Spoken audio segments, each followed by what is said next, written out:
Hey guys, welcome back to the Motion Raceworks YouTube channel. You know, we've been thinking we really want to go down to Bradenton, Florida for FL2K. A lot of our friends are going to be there. Our buddy Victor, who owns the track, has been trying to beg us to come down for a while.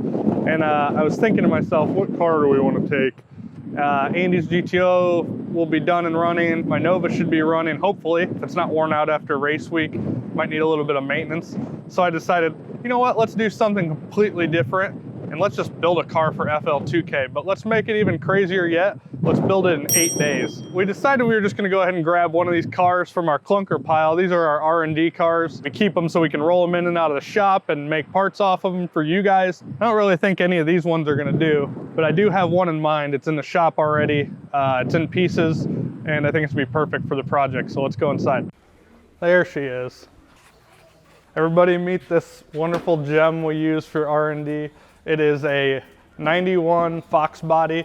I bought this car in our old shop like, I think 3 years ago. I bought it for 400 bucks. It was welded to a four-wheel cart, and I just needed a clean original Fox body that was uncut, unmolested, and this thing's it. It doesn't really have any rust. It has a real nice brushed on paint job that's flaking off. So it's not beautiful. It's not a looker by any means, but it's solid and it's all there.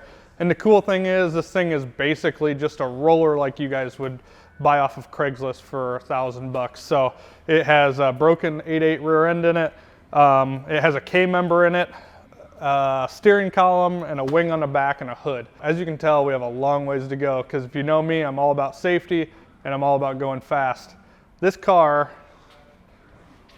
is gonna go 8 seconds down in Florida, October 8th through 11th. It's gonna be a struggle. It's gonna be a lot of work. We've got a cage to install. We gotta get a new rear end in it.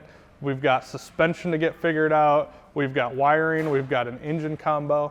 And for the engine combo, we're gonna do something a little different. We're kind of known as an LS shop, but we're gonna drop a Coyote in this one. We got a 2017 Coyote motor that came out of a GT Mustang. It only has 500 original miles on it. It's a Gen 2 Coyote, which are supposed to be reasonably strong. And of course, we're going to turbocharge it. So it's going to be exciting. It's going to be a lot of work, and we're going to have to pull the whole team in to get it done. So one of the cool things is that not only are we going to be building a car with our parts, we're also going to be building them with all of our vendors' parts. So we'll be able to go to the shelf, get the same parts that we send you guys every day, put it on this car along with the parts we make, and see how it comes together, which is really cool to see everybody involved in one project.